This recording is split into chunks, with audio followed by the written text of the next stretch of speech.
আদালতের রায়ে ফেঁসে গেলেন শুভেন্দু অধিকারী। অবশেষে বিজয় পেল শুক্রবারই রায়। শুভেন্দুর বিরুদ্ধে ককরোচ জনতা পার্টির ডেডলাইন ঘোষণা।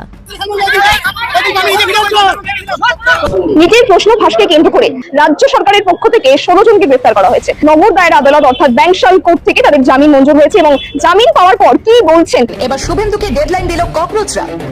কেন্দ্রের দেওয়া প্রতিশ্রুতি ভঙ্গ হচ্ছে বাংলায়, অভিযোগ তুলেছে সিজেপি। আন্দোলনকারীদের বিরুদ্ধে দায়ের করা সমস্ত ফৌজদারি মামলা প্রত্যাহার করুন। এক স্যান্ডেলে বিহার এবং বাংলার মুখ্যমন্ত্রীকে ট্যাগ করে ককরোচ জনতা পার্টির তরফে বিশেষ বার্তা। একটাই প্রশ্ন, যে বিনা অন্যায় কেন সালমানকে অ্যারেস্ট করা হলো, এর আমাদের জবাব দিতে হবে। যে পুলিশ প্রশাসনকে আমরা হ্যারাসমেন্টের কেস দিতে পারি, পুলিশ প্রশাসনকে। শুভেন্দু অধিকারী বলছে সব ফাইল খুলবো, আপনার নারদা স্টিং অপারেশনের ফাইলটা খুলুন, সবাইকে অ্যারেস্ট করুন, কাকলি ঘোষ থেকে বাকি যারা যারা আছে সাথে আপনি অ্যারেস্ট হন। সেখানে শুভেন্দু অধিকারীকে টাকা নিতে দেখা যায়, তার ফাইল খুলছে না কেন? আপনারা এসেই যে কঠিন শাসন ব্যবস্থা, বাপরে একেবারে লিস্ট করে মুখ্যমন্ত্রী নাম করছেন, মানে এদের আমি জেলে পাঠাবো, এমন শাস্তি দেবো, 3 পুরুষ মনে রাখবে, এগুলো তো যুব সমাজ ঠিকভাবে নেবে না। এই যে সদ্য যে আন্দোলনটি করে শিক্ষামন্ত্রীকে সরিয়ে দেওয়া হলো, তাতেও কি আপনারা কোনো শিক্ষা পান না? দেশের প্রধানমন্ত্রী মিসিং, দেশের স্বরাষ্ট্রমন্ত্রী মিসিং এবং নীতিন গাডকারি, যাকে নিয়ে এই মুহূর্তে আলোচনার কোনো শেষ নেই, ইথানল মিশ্রিত পেট্রোলের জন্য তিনিও মিসিং। সুতরাং কোথাও গিয়ে সম্পূর্ণ সরকার ব্যাকফুটে। দর্শক, নতুন একটা নিউজ আপনাকে স্বাগত। প্রিয় দর্শক, গতকাল পশ্চিমবঙ্গে এমন একটা ঘটনা ঘটে গেছে যে ঘটনার প্রেক্ষিতে বলাই যায় আদালতের এক রায়ে শুভেন্দু অধিকারীর গালে এক থাপ্পড় পড়লো। দর্শক, কি সেই ঘটনা, সেটি আজকের এই নিউজটি সম্পূর্ণ দেখলেই জানতে পারবেন। দর্শক, তিনি উচ্চ গলায় বলেছিলেন এই শুক্রবারীদেরকে তিনি দেখে ছাড়বেন, তাদেরকে এমন সাজা দেবেন, শুধু এখন না, 3 পুরুষ যেন এই সাজা মনে রাখে। দর্শক, তার এই কথার প্রেক্ষিতে একেবারে আদালত শুভেন্দু অধিকারীর গালে থাপ্পড় দিয়ে এমন এক রায় দিয়েছেন, যে রায়ের ফলে যেই মুসলিম ভাইদের গ্রেফতার করেছিলেন এই শুভেন্দুর পুলিশ, সেই ভাইদের জামিন দিয়ে দিয়েছে। সেই ঘটনাটি আপনারা জানতে চলেছেন। দর্শক, আপনার কাছে কি মনে হয়, অর্থাৎ এই যে মুসলিমদের অন্যায়ভাবে হয়রানি করা হচ্ছে এবং তাদের যে আদালত জামিন দিল, দর্শক এই জামিনকে আপনি কিভাবে দেখছেন? অর্থাৎ এতে কি আপনি খুশি হয়েছেন নাকি অখুশি হয়েছেন, তা অবশ্যই কমেন্ট করে জানিয়ে দিন। এছাড়াও দর্শক, ভিডিওর শুরুতেই যে গুরুত্বপূর্ণ অংশগুলো দেখেছেন তার বিস্তারিত আলোচনা একটু পরেই দেখতে চলেছেন। তো দর্শক, আর কথা না বাড়িয়ে চলুন দেখে আসবো আজকে সেই কাঙ্ক্ষিত ভিডিওগুলো। তবে তার আগে বলবো, যারা প্রতিনিয়ত আপডেট খবর দেখতে চান তাহলে অবশ্যই আমাদের চ্যানেলটি সাবস্ক্রাইব করে পাশে থাকা বেল আইকনটি ক্লিক করে দিন। আর যারা ইতিমধ্যেই চ্যানেলটি সাবস্ক্রাইব করে রেখেছেন তাদেরকে অসংখ্য ধন্যবাদ। তো চলুন দর্শক, ভিডিওটিতে একটি লাইক দিয়ে আমরা ধারাবাহিকভাবে সবগুলো ভিডিওর আলোচনা দেখে আসি। ধৃত পড়ুয়াদের মুক্তি দিন, এবার শুভেন্দুকে ডেডলাইন দিল ককরোচরা। কেন্দ্রের দেওয়া প্রতিশ্রুতি ভঙ্গ হচ্ছে বাংলায়, অভিযোগ তুলেছে সিজেপি। আটকে রাখা যাবে না কোনো আন্দোলনকারী পড়ুয়াদের, তাদের বিরুদ্ধে সমস্ত এফআইআর প্রত্যাহার করতে হবে। মুখ্যমন্ত্রী শুভেন্দু অধিকারীকে বার্তা আশুলাতে। সিজেপির সমর্থনে ধর্মতলায় ছাত্র আন্দোলনের শতপ্রণোদিত মামলা সহ 6টি অভিযোগ দায়ের, চলছে গ্রেপ্তারিও। সম্রাট চৌধুরী ও শুভেন্দু অধিকারী, জেপি নাড্ডা ও জিতেন্দ্র সিং এর দেওয়া প্রস্তুতি ভঙ্গ করবেন না। আন্দোলনকারীদের বিরুদ্ধে দায়ের করা সমস্ত ফৌজদারি মামলা প্রত্যাহার করুন। এক স্যান্ডেলে বিহার এবং বাংলার মুখ্যমন্ত্রীকে ট্যাগ করে ককরোচ জনতা পার্টির তরফে বিশেষ বার্তা। টানা 36 দিনের আন্দোলনের পর আপাতত দিল্লির যন্তর মন্তরের মঞ্চ থেকে সরে দাঁড়িয়েছে ককরোচ জনতা পার্টি অর্থাৎ সিজেপি। কেন্দ্রের পক্ষ থেকে লিখিত প্রতিশ্রুতি পাওয়ার পর আন্দোলন প্রত্যাহারের ঘোষণা করা হলেও সিজেপি স্পষ্ট জানিয়ে দিয়েছে আন্দোলন শেষ হলেও তাদের নজরদারি শেষ হয়নি। দলের অভিযোগ, আন্দোলন প্রত্যাহারের সময় কেন্দ্রের পক্ষ থেকে যে প্রতিশ্রুতি দেওয়া হয়েছিল তার একটি গুরুত্বপূর্ণ অংশ এখনো বাস্তবায়িত হয়নি। সেই প্রতিশ্রুতি ছিল আন্দোলনের জেরে যাদের বিরুদ্ধে বিভিন্ন রাজ্যে মামলা এবং এফআইআর হয়েছে সেগুলি প্রত্যাহার করা হবে। আর এই ইস্যুতেই এবার সরাসরি পশ্চিম বাংলা এবং বিহারের নেতৃত্বকে বার্তা দিল সিজেপি। দলের সরকারি এক স্যান্ডেল থেকে পশ্চিম বাংলার মুখ্যমন্ত্রী শুভেন্দু অধিকারী এবং বিহারের সম্রাট চৌধুরীকে ট্যাগ করে একটি পোস্ট করা হয়েছে। সেখানে সিজেপির তরফে লেখা হয়েছে, জেপি নাড্ডা ও জিতেন্দ্র সিং যে প্রতিশ্রুতি দিয়েছেন তা ভঙ্গ করবেন না। আন্দোলনকারীদের বিরুদ্ধে দায়ের করা সমস্ত ফৌজদারি মামলা ও এফআইআর প্রত্যাহার করুন। সিজেপির দাবি, দিল্লিতে আন্দোলন প্রত্যাহারের সময় সরকার স্পষ্টভাবে জানিয়েছিল শান্তিপূর্ণভাবে বাড়ি ফেরা আন্দোলনকারীদের বিরুদ্ধে নেওয়া আইনি পদক্ষেপ প্রত্যাহার করা হবে, কিন্তু বাস্তবে এখনো বিভিন্ন রাজ্যে সেই প্রক্রিয়া সম্পূর্ণ হয়নি। বিশেষ করে পশ্চিম বাংলায় সিজেপির সমর্থনে ধর্মতলায় অনুষ্ঠিত ছাত্র আন্দোলনের পর পরিস্থিতির নতুন মোড় নেয়। অভিযোগ, ওই কর্মসূচির জেরে হেয়ার স্ট্রিট থানায় একটি শতপ্রণোদিত মামলা সহ মোট 6টি অভিযোগ দায়ের হয়েছে। পাশাপাশি কয়েকজন আন্দোলনকারীদের বিরুদ্ধে গ্রেপ্তারি অভিযানও চলছে বলে দাবি করা হয়েছে। অন্যদিকে বিহারেও আন্দোলনের সঙ্গে যুক্ত কয়েকজনের বিরুদ্ধে আইনি ব্যবস্থা নেওয়া হয়েছে। প্রশ্ন ফাঁস ইস্যুতে সেখানে আন্দোলনে অংশ নেওয়ার অভিযোগে তেজ প্রতাপের বিরুদ্ধে ভারতীয় ন্যায় সংহিতার 109 ধারায় মামলা দায়ের করা হয় এবং তাকে 14 দিনের বিচার বিভাগীয় হেফাজতে পাঠানো হয়েছে। আর এই ঘটনাগুলিকে কেন্দ্রের প্রতিশ্রুতির পরিপন্থী বলে দাবি করেছে ককরোচ জনতা পার্টি। দলের জাতীয় মুখপাত্র সৌরভ দাস জানিয়েছেন, আন্দোলনকারীদের আইনি সুরক্ষা দিতে দেশের প্রতিটি রাজ্যে তাদের আইনজীবী দল প্রস্তুত রয়েছে। কেউ আইনি সমস্যায় পড়লে সংগঠন তার পাশে থাকবে বলে আশ্বাস দিয়েছেন তিনি। এখন রাজনৈতিক মহলে প্রশ্ন উঠছে, কেন্দ্রের দেওয়া আশ্বাস অনুযায়ী কি সত্যি সব মামলা প্রত্যাহার করা হবে, নাকি এই ইস্যু ঘিরে ফের নতুন বিতর্ক শুরু হতে পারে? সিজেপির এই নতুন বার্তার পর পশ্চিমবাংলা এবং বিহারের রাজনৈতিক মহলেও জোর আলোচনা শুরু হয়েছে। এখন নজর সংশ্লিষ্ট প্রশাসন বা রাজনৈতিক নেতৃত্বের তরফে এই দাবির বিষয়ে কোনো আনুষ্ঠানিক প্রতিক্রিয়া আসে কিনা। দিল্লি যন্ত্র মন্ত্রে আন্দোলন হয়েছিল এবং সেই আন্দোলন এসে উপস্থিত হয়েছিল কলকাতাতেও। বামপন্থী সংগঠন এবং ককরোচ জনতা পার্টির উদ্যোগে যে মিছিলের আয়োজন হয়েছিল, সেই মিছিল ধর্মতলায় যাওয়ার পরই রীতিমতো ধুমধুমার পরিস্থিতি সৃষ্টি হয়। সেই মিছিল থেকে বেশ কয়েকজন সাংবাদিকদের উপর আক্রমণ করে এবং বিভিন্ন জায়গায় যে বিশৃঙ্খলা সৃষ্টি হয়, সেই সমস্ত বিষয়কে কেন্দ্র করে রাজ্য সরকারের পক্ষ থেকে 16 জনকে গ্রেফতার করা হয়েছে। আর আজকে মঙ্গলবার নগর দায়রা আদালত অর্থাৎ ব্যাংশাল কোর্ট থেকে তাদের জামিন মঞ্জুর হয়েছে এবং জামিন পাওয়ার পর কি বলছেন তারা সরাসরি শোনাবো এবং এটাও শোনাবো নওশাদ সিদ্দিকী, তিনি কি বললেন। প্রথমেই বলি, সাংবাদিকদের উপরে আক্রমণ কোনোভাবে মেনে নেওয়া যায় না। স্বাধীন দেশে সাংবাদিকদের উপরে স্বাধীনতা হস্তক্ষেপে যে সমীক্ষা চালিয়ে 180টা দেশের মধ্যে আমরা 157তম স্থানে আছি। আমাদের এখানে সাংবাদিকদেরকে দমন পীড়ন করা, এর বিরুদ্ধে আমি চরম। সাংবাদিকদেরকে স্বাধীনভাবে কাজ করতে দিতে হবে। আর সাথে সাথে সাংবাদিকদের উদ্দেশ্যে বলবো যে খবরের সত্যতা তুলে সেটাকে যাচাই বাছাই করে পরিবেশন করা দরকার, গদি মিডিয়া বা হলুদ মিডিয়া না হয়ে যায়। এবার আসা যাক, এই যে গ্রেফতারিটাতে সামাজিক পরিচয়, ধর্মীয় পরিচয় দেখে গ্রেফতারি হয়েছে আমি মনে করি। সুতরাং তার বিরুদ্ধে আইনি লড়াই হবে, আইনি লড়াই চলছে। অল ইন্ডিয়া লয়ার অ্যাসোসিয়েশন যেটা আছে, তারা আরো অন্যান্য সংগঠনের পক্ষ থেকে অ্যাডভোকেট ছিল, আমার পক্ষ থেকে আমি অ্যাডভোকেট ছিল, সব এক ঐক্যবদ্ধ হয়ে লড়াই করেছে। অবশেষে আইনের জয় হয়েছে। আজকে আইন বিচার ব্যবস্থার জয় হয়েছে। অনৈতিকভাবে, অন্যায়ভাবে কারো রাজনৈতিক পরিচয় দেখার কারণে, কারো সামাজিক, কারো ধর্মীয় পরিচয় দেখে আবদ্ধ করে রাখতে চেয়েছে। এখানে অল ইন্ডিয়া লয়ার অ্যাসোসিয়েশন যে আছে এবং আরো লয়ার্সদের যৌথ প্রচেষ্টায় লড়াইয়ে আজকে আইনি জয় হলো। যাদেরকে অন্যায়ভাবে, অনৈতিকভাবে আটকে রেখেছিল, আজকে তাদেরকে বেল দিতে কোর্টের মাধ্যমে তারা বেল পেল। অবশ্যই তাই নিয়ে তখন লড়াই করছিলেন অ্যাডভোকেট যারা আছে। শুনুন, শুক্রবার হোক, বৃহস্পতিবার হোক, মঙ্গলবার হোক, সোমবার হোক, সবাই দিন আল্লাহর ভগবানের দিন। এই দিনের সৃষ্টি করেছে ঈশ্বর আল্লাহ। এই দিনের সৃষ্টি কেউ মানুষ করেনি। যদি কেউ বলে দেয় সেই কথাটা কিন্তু সম্পূর্ণভাবে ঠিক হবে না। আমি উইথ ডিউ রেসপেক্ট মাননীয় মুখ্যমন্ত্রী আমাদের বাংলার শ্রী শুভেন্দু অধিকারী মহাশয়, উনি আমাদের মুখ্যমন্ত্রী, আমি ওনাকে ধন্যবাদ জানাবো। উনি যদি শুক্রবারের কথা না বলতেন তাহলে আমরা হয়তো একভাবে আইনজীবীরা এক হতে পারতাম না। আজকে একটা এমন বিচার আমরা রাইটটা পেয়েছি, সেই বিচার কিন্তু দেখিয়ে দিল যে সত্যি আমাদের ইন্ডিপেন্ডেন্ট ভারত, স্বাধীন ভারতে আইন বলে, সংবিধান বলে, কনস্টিটিউশন বলে একটা জিনিস এখনো বেঁচে আছে। যখন কেউ কথা শুনবে না, নিশ্চয়ই কোর্ট আদালত তো কথা শুনবে। এই ভিত্তিতে সুপ্রিম কোর্টের অবজারভেশন এর অনুযায়ী আজকে আমরা খুবই খুশি যে সমস্ত লোকজনরা জামিন পেয়েছে। আমরা আশাবাদী, আমরা আশা করব যে পরবর্তীকালে পশ্চিমবঙ্গ সরকার এই সব জিনিস নিয়ে যেভাবে একটা মিস ইন্টারপ্রিটেশন ক্রিয়েট করা হচ্ছে, এটাকে রেকটিফাই করবেন। আর আশা করি ওনারা যদি মানুষের সাথে, জনগণের সাথে যদি পাশে দাঁড়ান, নিশ্চয়ই মানুষ ওনাদের উপরে ভরসা রাখবে। শর্ত মানে কি, ইনভেস্টিগেশনে কোঅপারেট করা হবে, কিন্তু আশা করছি যেভাবে আসাম রাজ্যতে, বিহার রাজ্যতে একটা নোটিফিকেশন করে সমস্ত এফআইআর কে তোলা হয়েছে, পশ্চিমবঙ্গ সরকারও খুব তাড়াতাড়ি এখানেও সেই পদক্ষেপ নেবে, আমরা এই আশা করছি। আর আমরা এখনো উই আর থটফুল যে আমাদের কারেন্ট যিনি গভর্নমেন্ট, আমাদের কারেন্ট মুখ্যমন্ত্রী মাননীয় শ্রী শুভেন্দু অধিকারী মহাশয় এই জিনিসটাকে মানসিকতা হিসাবে, হিউম্যানিটি গ্রাউন্ডে এটা চিন্তা ভাবনা করবেন। কেন প্রোটেস্ট, র্যালি, এজিটেশন এটা সাংবিধানিক অধিকার, কিন্তু আমি তার সাথে সাথে লোকাল জনগণকে, মানুষকেও আবেদন করব, হাত জোড় করে আবেদন করব যে দয়া করে নিজের হাতে আইনটা নেবেন না। সাংবিধানিকভাবে যে কাজটা করবেন সেই কাজ সব থেকে ভালো কাজ হবে।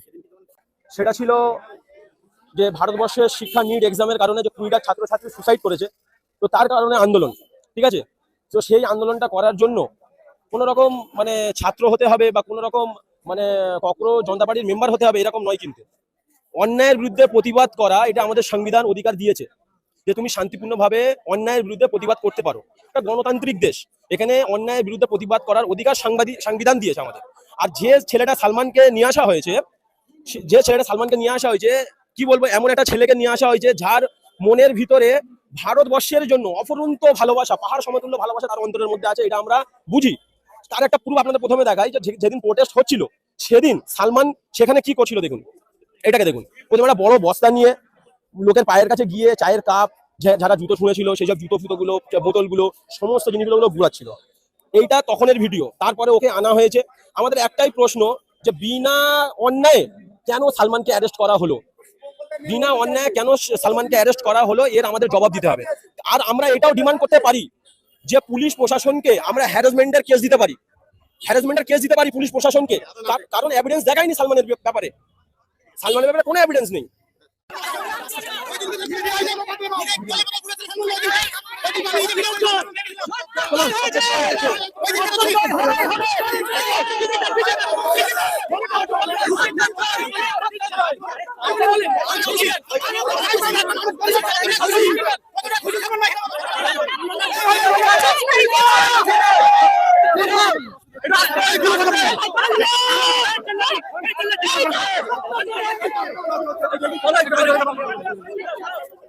আজকে খুব ইউনিক জিনিস হয়েছে, আজকে সকালবেলা, এটা আপনাদের অনেকের সাথেই, রাষ্ট্রবাদীদের সাথেই বিভিন্ন সময় হয়, আমার সাথে বহুবার হয়েছে। আমার ফেসবুক পেজ উড়িয়ে দিয়েছে, সাসপেন্ড করে দিয়েছে, আমার বিভিন্ন ভিডিও যেগুলো আমি দেশের জন্য, হিন্দুত্ববাদের জন্য করেছি সেগুলোকে স্ট্রাইক মেরে উড়িয়ে দেওয়া হয়েছে। হতেই পারে, আমরা খুব সাধারণ মানুষ।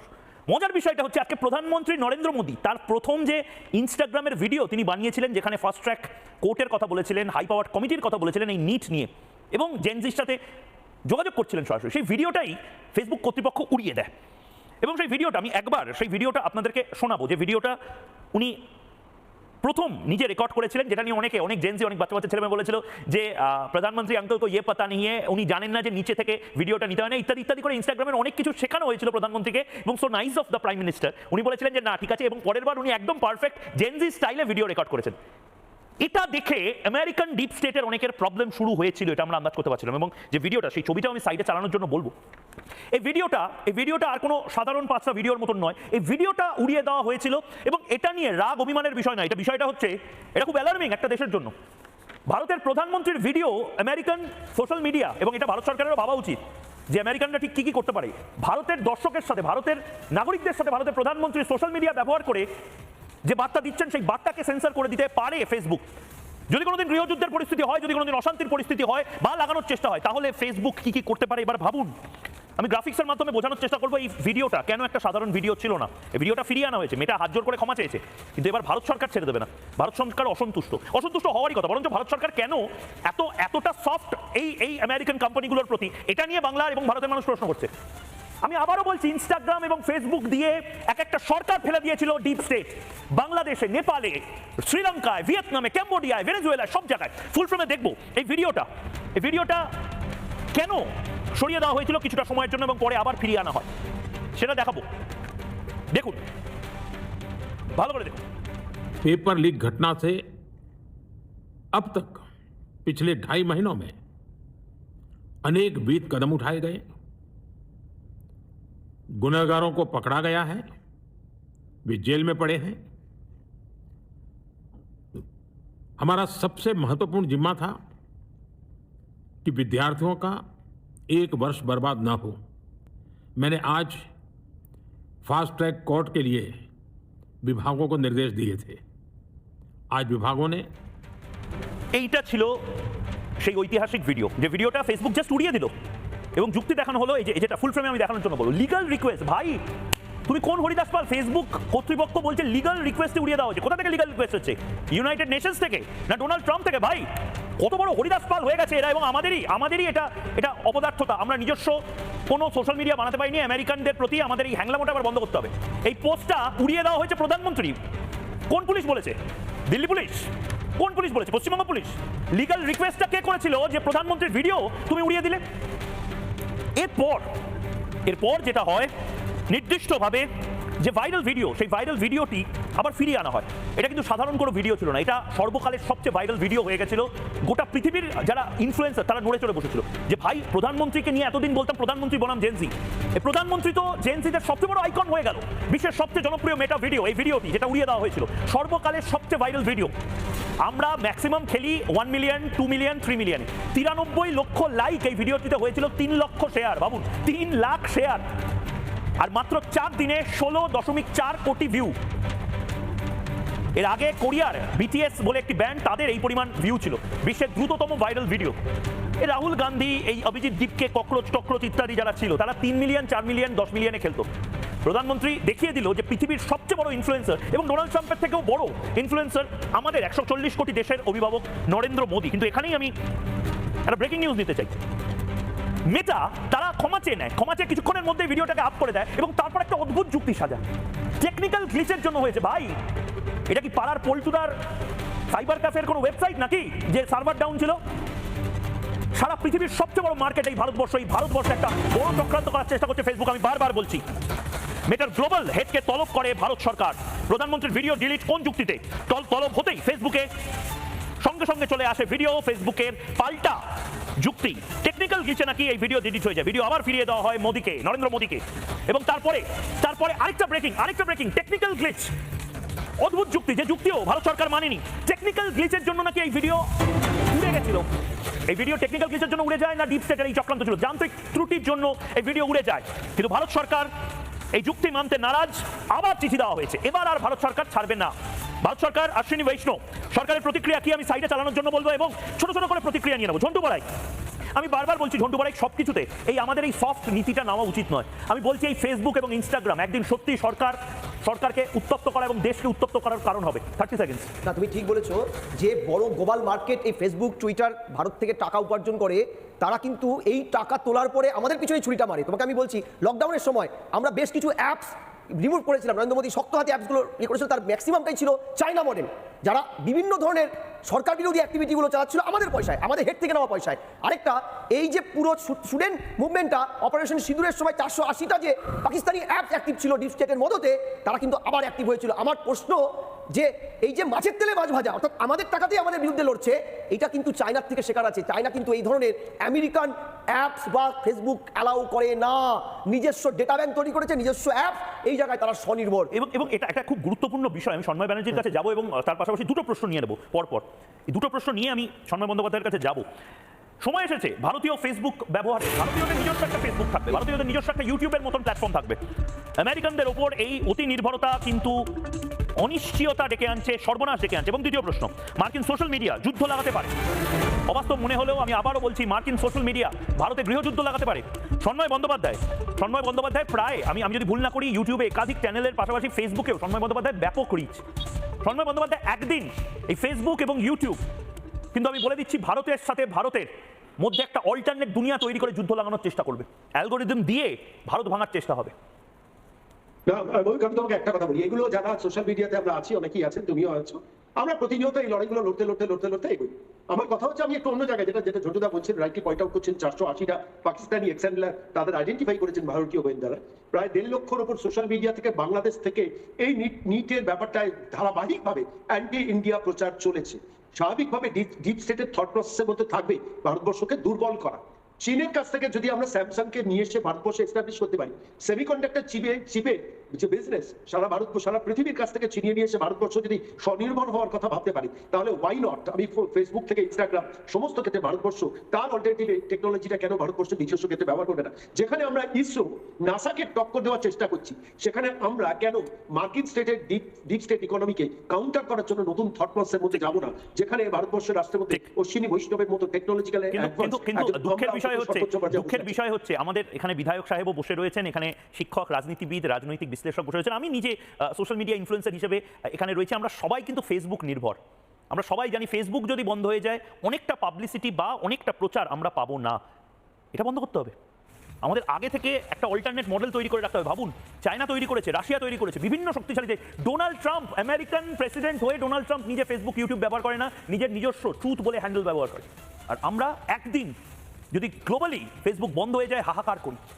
এবং ফেসবুকটাই আমি বলছি, ইউটিউবটাই আমি বলছি, আগামী দিনে সবচেয়ে বড় অস্ত্র হবে আমেরিকান ডিপ স্টেটের ভারতকে অশান্ত করার একটা অল্টারনেট মডেল। ভাবুন, আপনি অল্টারনেট কোনো প্ল্যাটফর্মে, ভারতের প্ল্যাটফর্মে সোশ্যাল মিডিয়াটা করি, এই দাবি জানিয়ে এই ক্যাম্পেইন শুরু করে আজ 140 কোটি মানুষের এই দেশে একটু ব্রেইনস্টর্মিং এর জন্য আপনাদের সুযোগ করে দিয়ে আজকের এই অনুষ্ঠান শেষ করছি।